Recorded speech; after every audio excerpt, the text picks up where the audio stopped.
I don't think influence has changed at all. I think it's the way that we influence people and the tools and vehicles that we use have changed. Welcome to another episode of Chief Influencer. I'm your host, Anthony Shop, co-founder of Social Driver. Let's face it, Washington is the center of influence in the US and arguably in the world. Chief Influencer features leaders who have figured out how to break through in today's fragmented and fast-changing environment. Social Driver teamed up with the Communications Board and the George Washington University College of Professional Studies to recognize these incredible leaders as chief influencers and highlight how they inspire and influence others. Well, I'm thrilled to welcome today's guest, Ellie Hollander, President and CEO of Meals on Wheels America, the national leadership organization supporting more than 5,000 community-based programs, delivering nutritious meals, friendly visits, safety checks, and essential services to older adults across the U.S. Their mission is to improve the health, independence, and quality life of seniors, ensuring no one is left hungry or isolated. And before we jump in, I just want to share a personal note. I first learned about Meals on Wheels at an early age, visiting my great-grandmother in Kansas City. I remember a kind man arriving at the door with her lunch, and I said, "Who's this?" And my family said, "Well, he's from Meals on Wheels."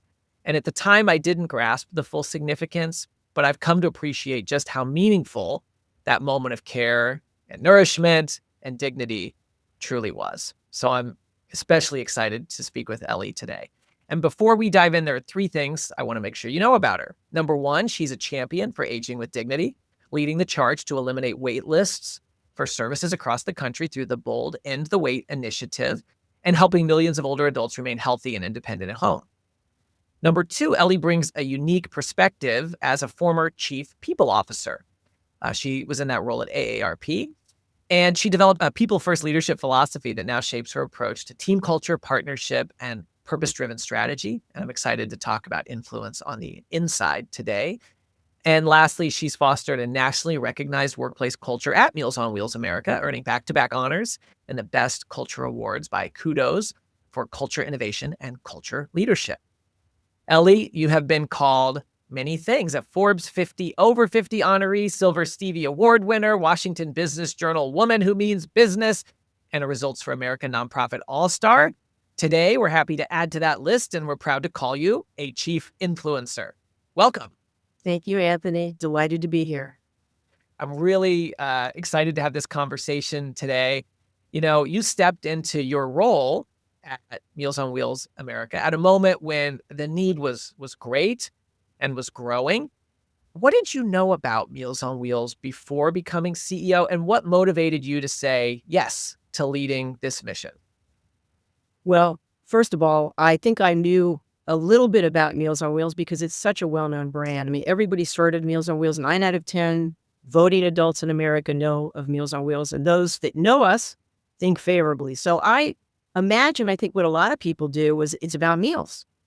And we'll talk about dispelling that it's so much more than just a meal. But at the time, I didn't appreciate that it was more than nutrition at the door or in a senior center. And as you said, when I was asked or invited to take this role, the need was great and growing. But honestly, it has grown even more rapidly today than it was then. Then it was actually a behind closed doors issue. I used to talk about the double epidemic, silent epidemic of senior hunger and social isolation, because really most of us aren't aware of it unless we're involved in Meals on Wheels or we're at 3 degrees of separation like you with your great grandma. So what motivated me, I think, let me step back just for a second and say, who wouldn't want to work for an organization with a brand like Meals on Wheels? And who wouldn't want to make a difference in the lives of millions of seniors across the country? But I think to take on a leadership role like that, particularly at that time in my life, you have to be willing to give 150%. And I was dealing with some issues, some health issues in my family. My older sister, had just been diagnosed with advanced breast cancer.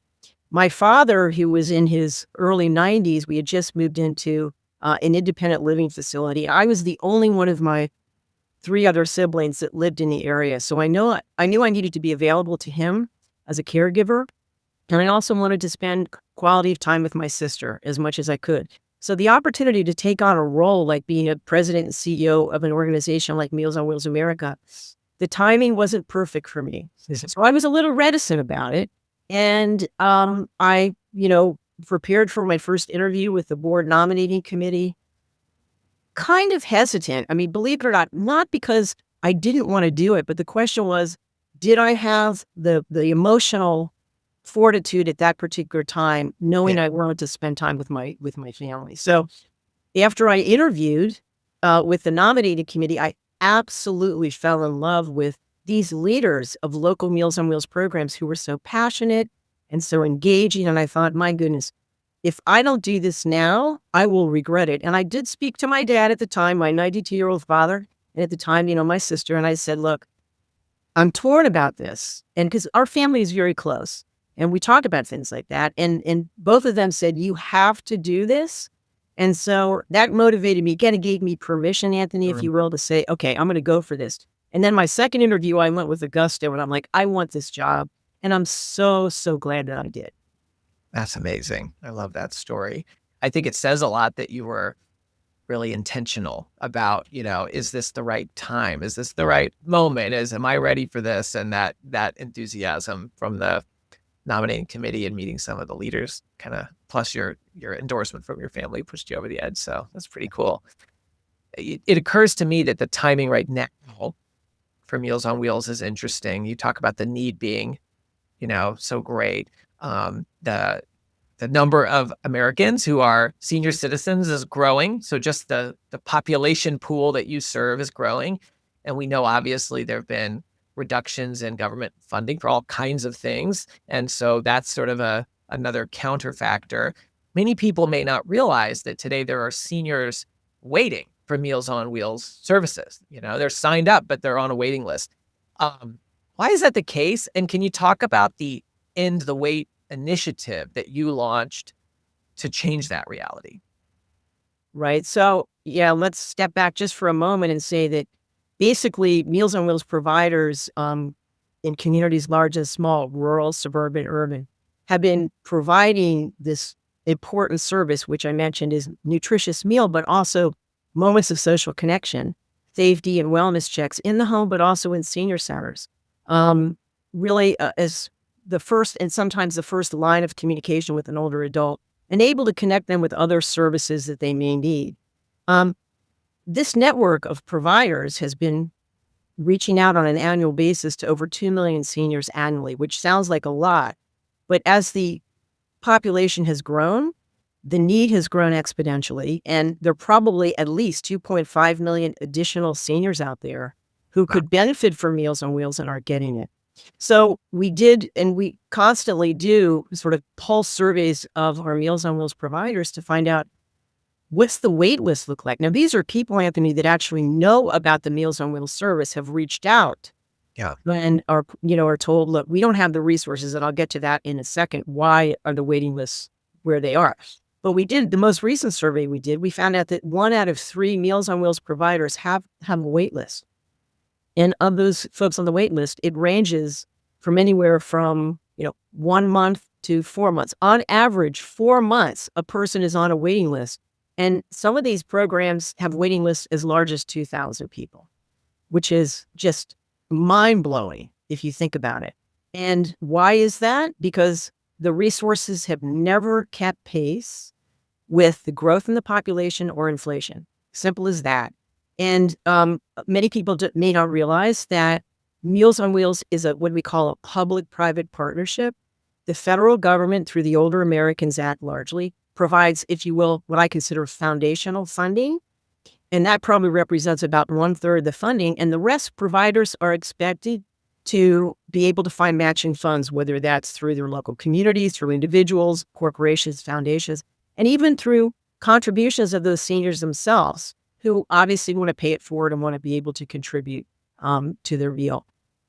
So one of the issues that we've had is that, appropriations for the Older Americans Act has never kept pace, as I mentioned, and the funding just continues to either be flat or a decrease. And flat in this environment, given inflation around the wheels and the meals, I mean, the fuel that our programs are dependent on, the the vehicles, the food, the distribution, the volunteer or the paid salary network of the staff that work for Meals on Wheels, that continues to grow unabated. And so basically flat funding is a cut, and year over year, we've seen more and more reductions. So that's what's happening. And I know I'm spending a lot of time on this, but end the way, because you asked a lot of questions in there, Yeah. is really our bold national campaign to inspire and to influence action to create a movement where people understand what the dire need is in our country, why it matters from a social and an economic standpoint, and provide ways for us to ensure that any senior who needs Meals on Wheels, including those on a waiting list, can get it so that it's there for the long term, that it's not only being sustained, but it is growing to meet the need. When we think of influence, words are so important. Branding, messaging. Meals on Wheels is such a strong brand. You mentioned 9 out of 10 voters are familiar with it, have a positive impression generally. And it rhymes, it's memorable. It says the core of what you do, right? Because it helps to communicate that you deliver meals. But as you sort of mentioned earlier, a lot of people may not realize how much more these programs provide beyond food.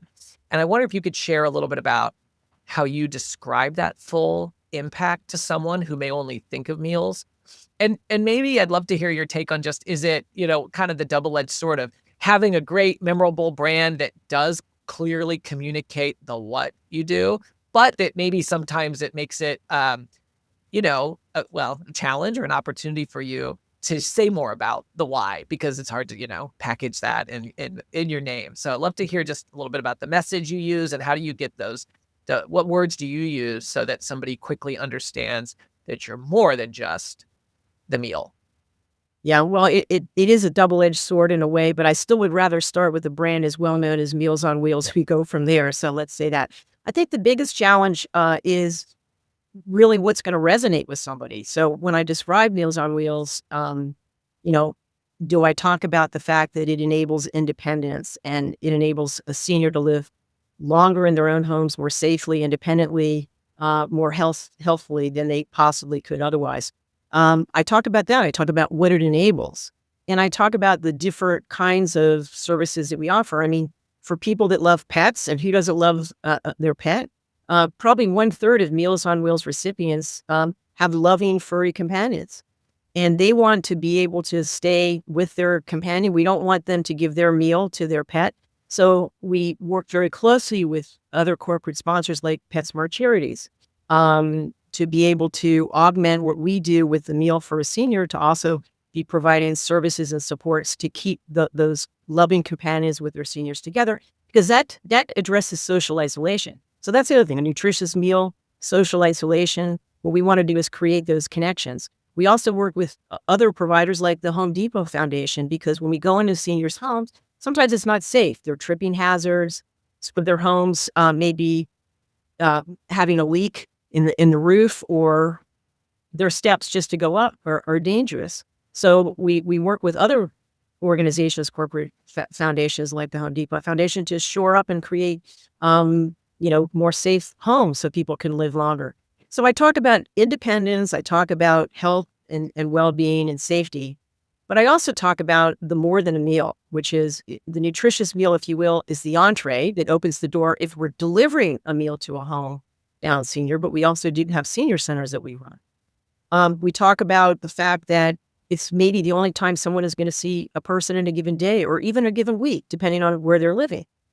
We talk about the fact that it's the eyes and the ears in the home, so that we're able to see if someone does not see well, if they're taking a long time to come to the door, or if they don't even answer the door. Oftentimes we are the person that's contacting a family member to say, hey, we went to see Anthony, but he didn't answer the door, and he's always there. He's always waiting for us to arrive. We're concerned. So these are all the things that we do that we don't even think about. And I'll share a story with you. I'm sure you're going to ask me for a memorable story that kind of, I think, exemplifies that it is more than just a meal. And one example is we're very dependent on volunteers to keep our wheels rolling. We have paid staff, but we couldn't do what we do if we didn't have volunteers to help support what we do. So this particular volunteer, her name is Debbie. She had been volunteering for a long time. To one of her clients was someone named Dennis, and Dennis was deaf. And Dennis was able to read Debbie's lips so that she was able to create that connection, that relationship that so many volunteers talk about. That they create long lasting friendships. But when the pandemic hit and people were masked, and Debbie was masked, Dennis couldn't read her lips. And this was very concerning to her because she knew that she was probably the only person that was visiting Dennis on a regular basis and checking in on her. So she turned to learn American Sign Language by Googling it and getting on and doing YouTube and learning how to do American Sign Language so that she could continue to communicate with Dennis. And they stayed in close touch. She still is volunteering. And he became her teacher and helped her learn. I mean, this is just one of scores of stories that I hear about, every single day in terms of it isn't just about the meal. It's about that relationship and knowing that you're going to see someone who really, truly cares about you in a given day. Oh, wow. What a cool story. I love that. And as you talked about the different, starting with, well, what does someone else care about so that you can pick one of the other benefits of Meals on Wheels to focus on. If you hear Meals on Wheels, you might think, well, what do they have in common with an animal lover or somebody who really cares about pets? I wouldn't have thought about that. But then when you described that a third of recipients of Meals on Wheels roughly have a pet, and this independence allows them to stay in their home with their pet, well, you can see how an animal lover would really, really care about Meals on Wheels because it keeps probably a lot of pets from going to shelters, for example. So I think that's such a good, reminder to us that we can find those areas of interest to influence others that, may not be the natural first thing that we think of. And then also find those partners like your support from the Home Depot Foundation so that, you can help facilitate, repairs. So somebody doesn't have a tripping hazard in their home, for example. Maybe they, make a doorway more accessible or add a ramp or something like that, I'm assuming. So I think those are just some really good reminders to us when we think about the power of influence and that positioning can make a really big difference. I want to go to another question that, kind of might be a way for people to learn something that they didn't already know about Meals on Wheels. You're a federated model. So as the leader of a federated model with local providers all across the country, how do you think about influence when you're in that role? And, you can't command and control is not exactly the leadership model that someone like you can use or probably wants to use from what we've talked about. But it's not even possible because of the federated model. So how do you play that role as influencer of your network? Well, definitely not into command and control. That's what you suspected. It's just not my style. But I think it's understanding the strengths of both organizations. What does Meals on Wheels America do? What can we do to make life easier for Meals on Wheels providers in communities, in local communities, so they can focus on what they do best and we can uplift them. We can be their voice on Capitol Hill or with corporate partners to make the case, to influence others, to provide more resources, because as I mentioned earlier, with more resources, we can scale to meet a need that's not being met. And it matters because it costs our country billions of dollars annually by not doing that. Understanding what individual providers are grappling with, what they're dealing with on the ground on a day-to-day basis is so important. So listening is critically important. Amplifying their voices, making sure that we can aggregate the power, not only of their voices, but their buying power, by the way. Somebody told me that if we were to aggregate just the chicken purchases of Meals on Wheels providers across the country, it's equivalent to like a Wendy's, what a Wendy's would buy in terms of chicken. So how do we look at the aggregate power and the individual power, their voices, and how do we take that and use that to leverage directing more resources to where they need to go, which is in the local communities? So I think it's important. You have to build trust like you do with any relationship you're working on. You have to do what you say. You have to listen. You have to remember. It's really important to remember what you heard and not abuse what you've heard, but use it to really benefit all. I always talk about lifting all boats, making sure that what we're doing is benefiting the network at large. And, this is something interesting because I'm sure other associations may deal with some of the same challenges. But our board of directors, I feel like that's one of the roles that they play because we have a number of local providers that serve on Meals on Wheels America's board of directors. And oftentimes they have to take their individual program hat off to say, this may not be in the best interest of my program to support this, but I see that it's going to make a huge difference for Meals on Wheels writ large. And I really appreciate that. That's really something that's difficult to do. But I imagine some of your listeners do run associations and they may deal with this. So I think that there are some similarities here that we can all think about and learn from each other. That's great. And the perspective you bring, I suspect, is uniquely informed by the fact that you served as a chief people officer. I don't know a lot of CEOs that came up in that way and have ever been a chief people officer. Maybe it's a perspective that a lot of leaders could benefit from today, having had to manage the internal talent and human resources and stakeholders there. I wonder if you could share how that background shaped your own leadership approach, how maybe your approach to leadership even evolved having those experiences. And obviously, it's been successful. It's helped foster an award-winning workplace culture at Meals on Wheels America. So I'd love to unlock some secrets from that background. Sure. Well, it was a terrific job, and I have to say I love doing it. And I didn't grow up in HR. I grew up on the business side. So when I had the opportunity to be a chief people officer, I thought, is this just HR? And no offense to my HR colleagues, but I felt like it needed to be larger. And the vision for the then CEO at AARP, Bill Novelli at the time, was just that, to really look at how do we nurture a culture at AARP that optimizes our asset, our most important asset, which is our people. And I had actually, I think it's important to say that prior to that, I had been in membership. Most of my jobs had been focused on membership value, getting organizations or individuals to renew membership over the years.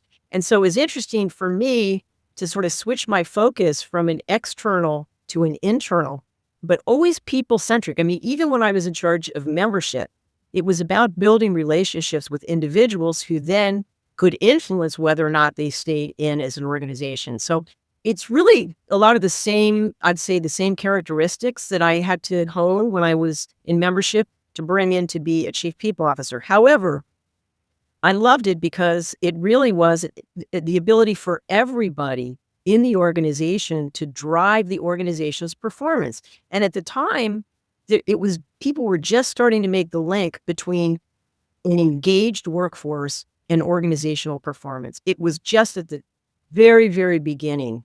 And Bill and I saw that connection very clearly and did a lot of work to really bolster managers who had never had training, to create a strong people management core, to actually create an organizational dashboard where people and engagement was one of the measures that we used for our organizational success.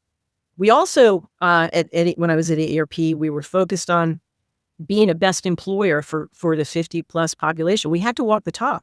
And we literally were not walking the talk because we did a survey of our own organization because we used to hold other organizations to a certain standard and we weren't meeting the standard ourselves. And so part of it was really looking at what we needed to do to shore up, to get people to have a line of sight with the direction that AARP was trying to go, to reward them and recognize them for that, to have them feel vested in the success of the organization.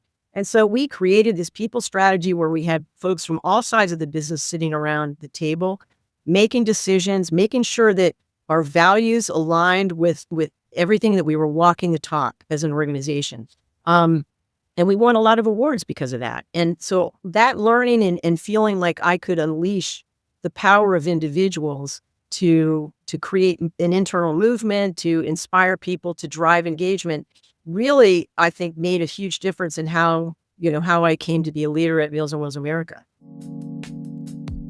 This episode is brought to you by the George Washington University's College of Professional Studies. With in-person and online programs ranging from master's degrees in public relations strategy to certificate programs in digital communications, GW offers more than just the credentials to help working professionals get ahead. It prepares them to be leaders in their field. Check out cps.gwu.edu for more information. Let's talk a little bit about employee engagement. So right now, I see some CEOs really pushing for a return to work. I think like Jamie Dimon at JP Morgan is an example of a leader that's sort of in that camp.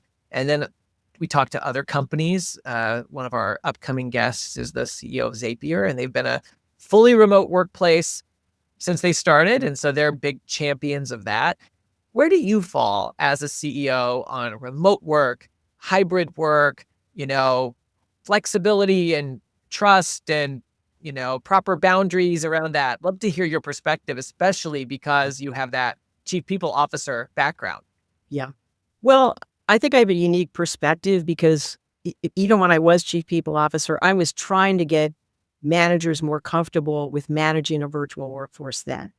Because as an employer of generally slightly older employees at the time, I recognized that some of us, including myself, I was a caregiver. I also was a parent of a very young child. What was going to work for me wasn't going to work for my other colleague. Is that, when I worked best might have been in the evenings or early in the morning.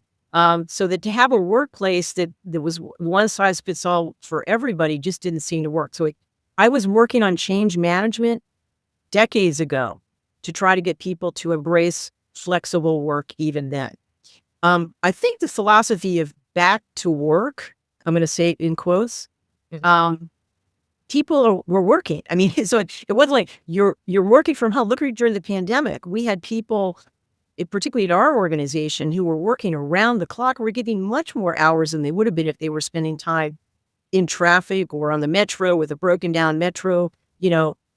I just felt like I wanted to meet my staff where they were, and I wanted to treat them as adults in that we're not doing direct service at Meals on Wheels America. Our programs are, but what we needed to do was be spending all of our time absolutely focused on driving more resources to local communities. That's what we needed to be doing. And if people could do that better from home, they should be doing it from home. I think the most important thing that I've been very aware of is new employees and younger employees who need to be mentored and need to feel that connection and understand the strategic direction of the organization, to get excited about it. So you have to find other ways to do that if you're not all in the office at the same time. I resisted requiring people to be in a certain days or a certain number of days. I believe that I err on the side of trusting people. I think if you're clear on expectations, on results, on quality, on delivering on time, that's called accountability. You have to hold people accountable. I'm not one to tolerate poor performance. So you have to be clear on expectations. But I also think that I want people to give 100%. I want them to be able to bring their full selves to work every day. And to do that, I have to understand that not everybody is in the same life situation as somebody else. So I want to give people the flexibility to show us what they can do. What I'm hearing from you, I think, is that, to provide more flexibility, there might be a requirement for leaders to think more about accountability and be clear about what that looks like. Are there any examples that come to mind for you, just for other leaders who might be grappling with this challenge between sort of flexibility and accountability and, their instinct to have people at their desk, but their team's desire to have more flexibility and maybe work from home more often? Yeah, I mean, let me say a couple of things, and I hope it's helpful to some, is that when the pandemic started, I was mainly concerned about staying connected to people. So we did weekly, we had never even used Teams, or before the pandemic, or Zoom, or whatever it is that you use, but we began to use those excessively weekly, getting all of our staff together and saying, please keep your cameras on because we want to see you. We want to connect with you. We want to tell you what's going on. And we want to see how you're doing. And I personally, Anthony, continued to meet one-on-one with every staff member at least once a quarter. And I also made myself accessible as a leader because I felt it was really important for them to hear from me. And also, like I said earlier, I think it's important to walk the talk, is that I was I don't ask somebody to do something that I myself am not willing to do. And I wanted to make that personal connection. So new employees that we were hiring who weren't coming in the office because the office was closed for like 4 years, um, I wanted the first week that they were on the job to talk to them. But a lot of it is really about what's going on in their personal lives. And I've continued to do those check-ins with people. I let them decide now because I didn't, somebody might say, well, if the CEO is scheduling these quarterly meetings, I have no choice, but I have to do it. And then I started to worry about that. I didn't want people to feel like it was punitive or they didn't want to do it. So what I do is my first meeting when they first start is the first or second week. And then my executive assistant, he asks them, how often would you like to check in with Ellie? She's offering to do it once a quarter, twice a year, or once a year. But you can do it, you can change at any point in time. So I continue to do that. The other thing silly things that I do, maybe this is not along the lines of flexible work or not, but I recognize people's birthdays. I call people and I serenade them on their birthday. They may hate it, but I get a lot of positive feedback from that. My voice isn't that great, but I just want people to know that I'm thinking about them. And when I meet with them one-on-one, it's usually not about work. It's like, what's going on in your life? What's going on for you? And I think because of those conversations, I've come to understand the variety and the diversity of life experiences that our staff are bringing to the table. And some people may also be in a caregiving situation that we wouldn't necessarily know about if we're just talking about work. So I get back to wanting to create an environment where it's flexible enough to meet the needs of people. But yes, you have to be clear on expectations. And I also leave it up to individual departments and my executive team leaders to say, we do have all staff retreats where it is required that people be there. It's not like we don't have those connecting tissue events. But I do leave it up. I do empower. I think empowerment is one of our values that I think it's important to empower people to make those kinds of decisions for themselves. That's great.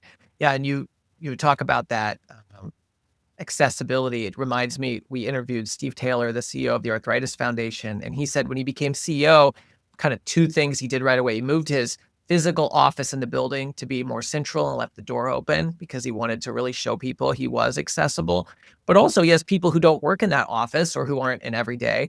So he started spending more time on LinkedIn, liking and commenting on his employees' posts to show them that he was paying attention and, and he said, just kind of like his digital water cooler. He was able to use that to scale his connections with a number of people that, you just can't do in person. So I love hearing the different approaches and tactics that leaders use to keep those touch points in a world where, they don't look exactly like they used to, because even if you are in the same office, you might not be in the same office as many days a week. So there just aren't as many moments for that, kitchen water cooler conversation.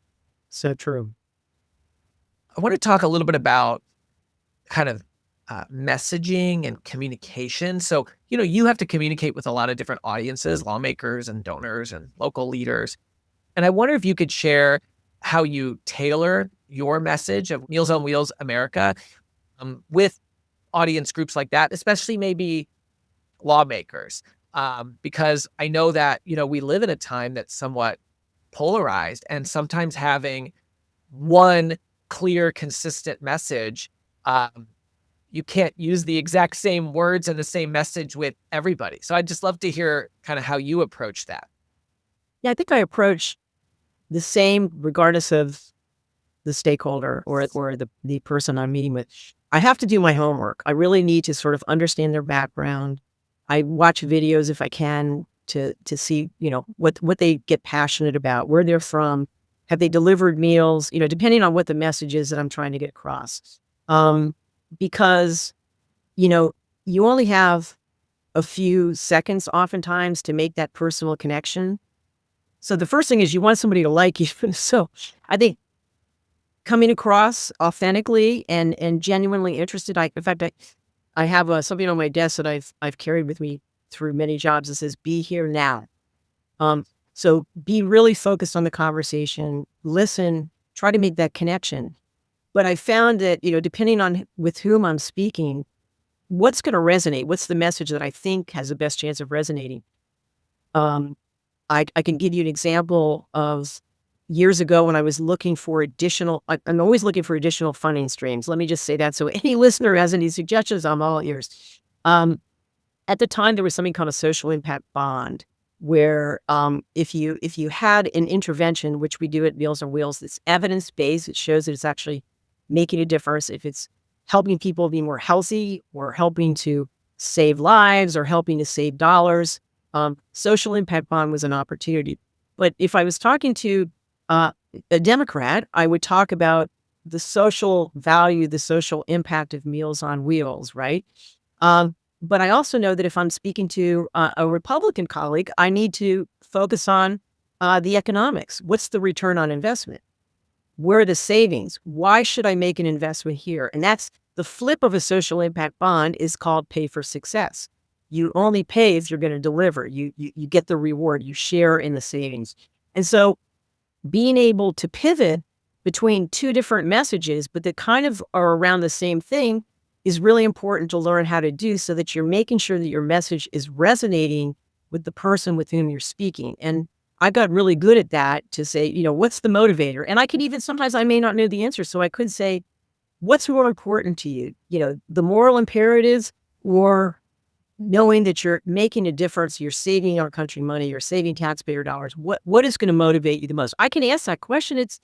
And then say, okay, well, let me give you the reasons why this Meals on Wheels is going to make a difference in this way for you, for your constituents, for your local communities, whatever the case may be. So that's how I do it. Oh, I love that example because, at the high level, the North Star, that doesn't change, right? What you're trying to impact you're trying to achieve. But then when you give the example of the specific, individual or persona that you're speaking to, there are certain things that resonate with them in certain language. We sometimes use in our pillars of what makes a chief influencer. Chief influencers learn the lingo. We often say that means you have to learn the vocabulary, the acronyms, the way that people in your space talk for credibility. And it also means that if you're showing up online, for example, you have to learn the lingo, of those platforms. So somebody who's posting on LinkedIn, they learn the best practices of LinkedIn. I think you gave a really great example of learning that lingo and also being able to personalize that messaging and language with pay for success versus social impact bonds. So that's such a great nugget to be able to take away. And I'd invite folks to think about what's that in their world? How can they make sure that they're using language that is centered around what their stakeholder or, the recipient of the information cares about, and not only focus on the way they want to talk about it. I think that's really important. Yeah. Now, that's an example when you might go have a meeting in one case. Right now, I know that it's a pretty urgent time for aging services in America. And when you think about your champions across the Meals on Wheels America network, how do you rally people who are on your side? So many people believe in Meals on Wheels to stand up, to advocate for, to champion the important work of Meals on Wheels right now. Yeah, it's all about influence. It's about pulling at people's heartstrings, giving them the stories, backed up with the data, to say why it matters. It's the same thing. It's that you're trying to engender and inspire action of others. You have to understand what is going to make a difference to someone. Is it a story, a compelling story? Is it the data? It's probably all of the above. And making it easy to, here's some talking points, here's some statistics. If you don't back up things with real life, you're going to lose credibility, right? So you have to be credible. You have to have integrity.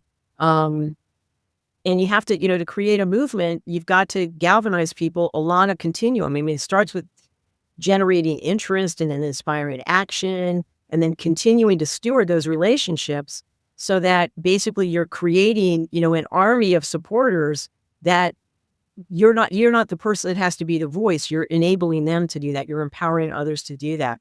And it's constant nurture. You can't, it's not a once and done. You have to continue to inspire others to want to carry the flag. And that's what we do every day.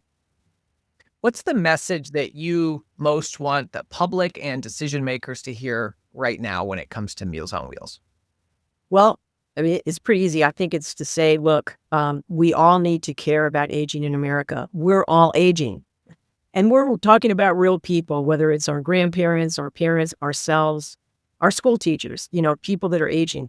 This is such a simple solution that is proven. It's been around for over 50 years. It is a solution to senior hunger and isolation. And all it requires is a small investment. The fact that I use, which is always flooring to people, they're like, wow, that's memorable. I can get around that, is we can provide a nutritious meal, a visit, wellness and safety check to an older adult for an entire year for the equivalent cost of roughly that senior being in the hospital for 1 day or a nursing home for 12. And, we can either invest in a proven solution today that's going to save billions of dollars annually, or we can cost taxpayers a lot more dollars by not enabling people to stay at home where they want to be, and they're going to end up in a hospital or a nursing home prematurely. And so that's the point. And I'd say every individual who may be listening to this or in the sphere of influence of people who are listening to today, you can make a difference. You can volunteer, you can advocate, you can donate, whether you're representing a company, a foundation, or yourself. Every individual has the ability to change the narrative in our country and to make sure that seniors who need Meals on Wheels aren't on a waiting list. And when they need that service, when we need that service, Anthony, it's there for us too. That's so powerful. I want to ask you one final question. Chief Influencer's all about influence, of course.